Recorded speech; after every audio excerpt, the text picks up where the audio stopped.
Well, this gun belongs to my brother, and I believe he told me he fired it once. I don't have a gun like this one. Well, actually I did at one time. I picked one up at a gun show, sold it to a neighbor, and then he brought it over because he wanted me to help him shoot it for the first time. And I was really surprised at the accuracy and how the gun functioned for a relatively inexpensive black powder gun. I think these now in 2020 are running around 200, 250 depending where you get them. I think my brother paid less than that on sale at Cabela's at the time. So this gun is a .44 caliber, which probably isn't exactly a replica from days of old. These things would have probably been more .36 caliber. The .44 caliber is in this brass frame gun is not, maybe not original type thing, but other than that, we're going to shoot this gun and see what it does for a relatively inexpensive black powder gun, and I think it can be a lot of fun. And what I'll do first here, I'll take the gun somewhat apart. What I'm going to do is remove the cylinder and get some idea how my 4.51 cast round ball will do on there. And it doesn't drop through the cylinder, drop into the cylinder. It's not going to shave much lead, and may not be the best choice if you're not real familiar with shooting these guns, because if you don't get enough lube and things in here, you could get a flash by igniting another chamber, plus the one that you just set off, so not a good thing.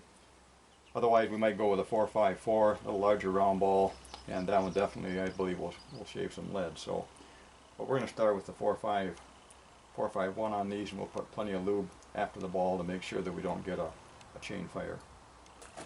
As far as propellant goes, we're going to use the black MZ. This is no longer produced, I understand, but we got a fair amount of it, and it's worked really well for us. Also using number 10 Remington cap. I think that fits the Piettas pretty decent. So as far as lube goes, I've got my own concoction that I brew up that basically is beeswax, olive oil, Crisco mix, and we'll put that on top of the ball after the powder goes down first, of course, and then our ball on top of that, and then we'll put the lubricant on top of that. And we'll probably use around 25 grains of the black MZ for a charge to start with, possibly go up to 30, because I noticed 25 doesn't, I like to see them fill up a little more than that. So, and we're also going to use a loading tool like this.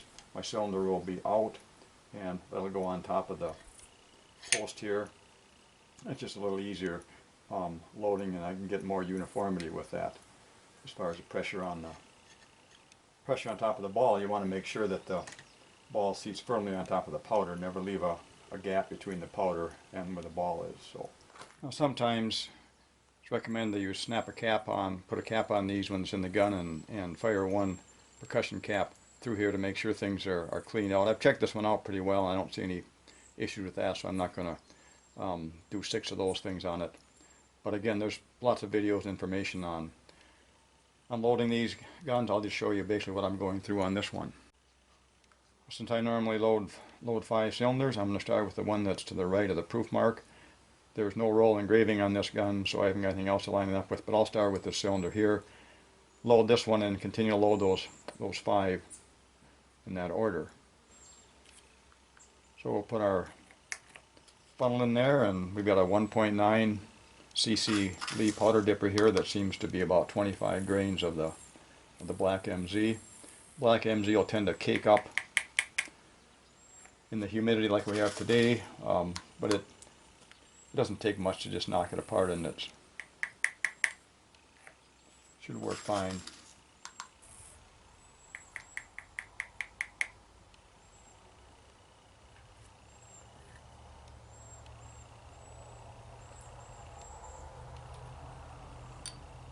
Okay, something you have to watch out for here. I'm using the funnel, which isn't was the best idea, but in that 1, 2, 3, 4th one, there was still some powder caught up in that 4th in the funnel here, and I noticed that when I went to number 5 and filled it up all the way, coming all the way to the end of the cylinder, where some of the powder hung up in the funnel, didn't all go into number 4 cylinder, and number 5 has got an overcharge in it, so we're going to have to deal with that.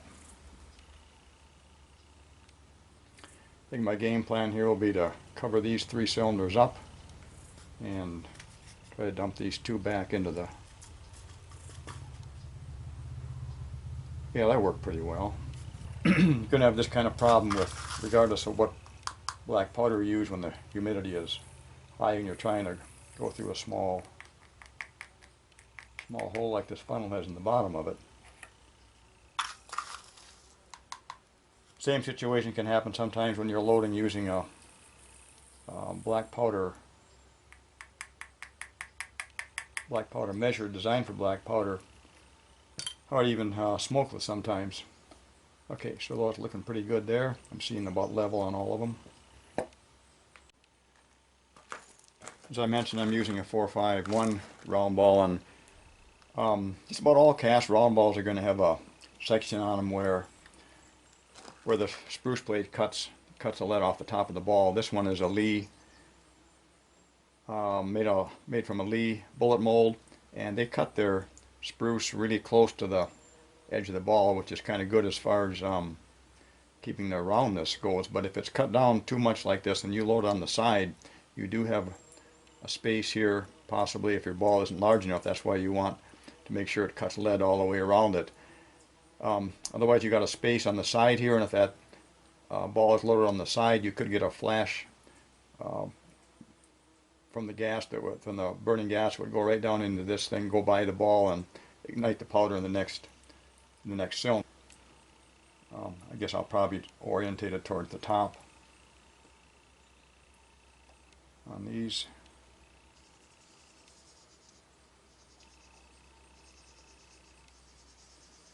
So we've done that. We'll set our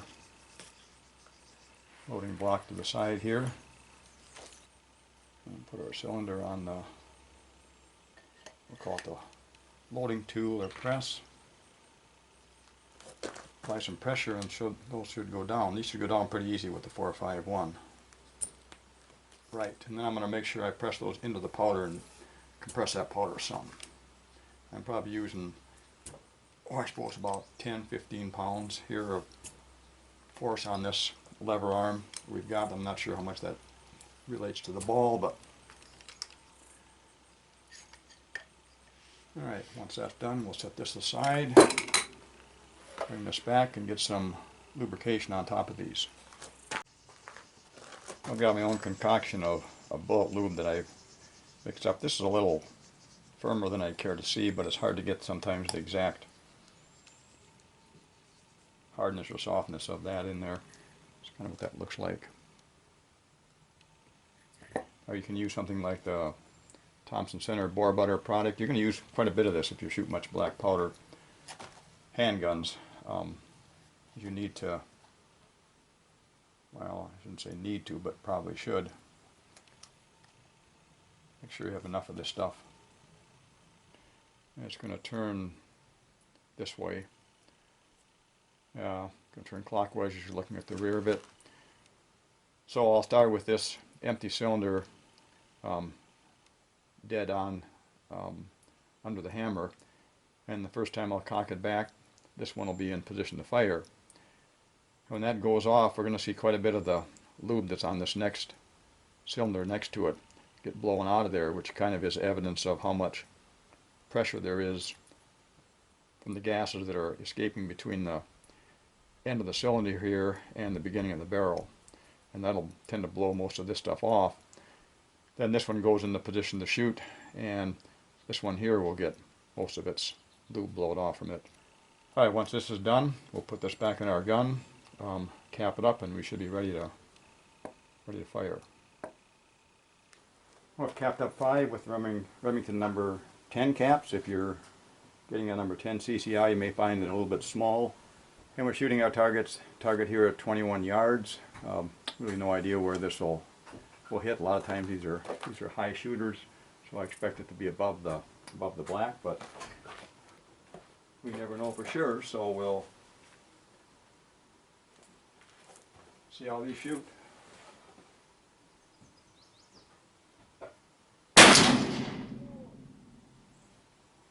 Yeah, that did not go in the black. I believe that's a hole up there at about 12 o'clock.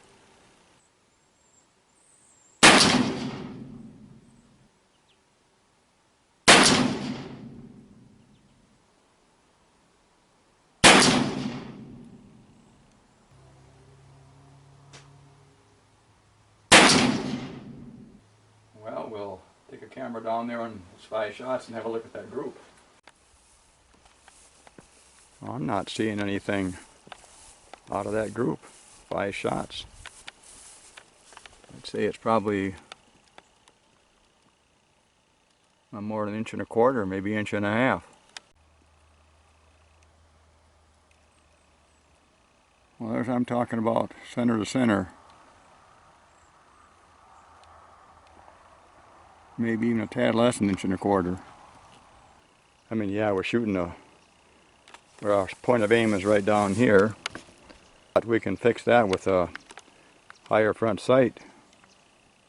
Left and right, she's right on.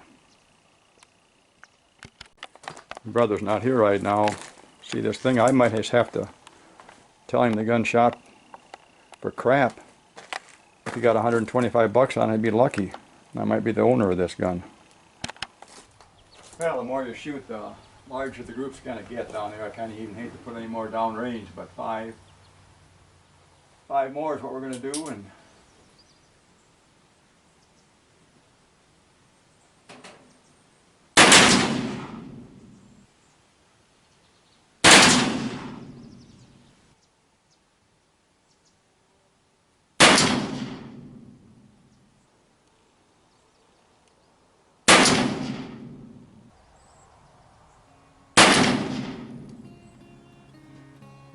I definitely think this gun doesn't shoot very well, and maybe if I offered him 100, he would take it.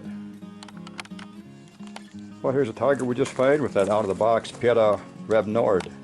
44 caliber, 25 grains black MZ, 2.5 trigger pull, number 10 rim caps, my own lube, and a 4.51 round ball. Shooting about a foot high off point of aim. We can correct for that by building a new front sight, putting a new front sight on that. Otherwise, just use some Kentucky windage and live with it. But as far as group size go, I think my last shot brought that out to a 2-inch group. Otherwise, we had 9 within about 1.5 inches. So, great shooting gun. Had a lot of fun with it, and for sure, I'd want to purchase this for my brother.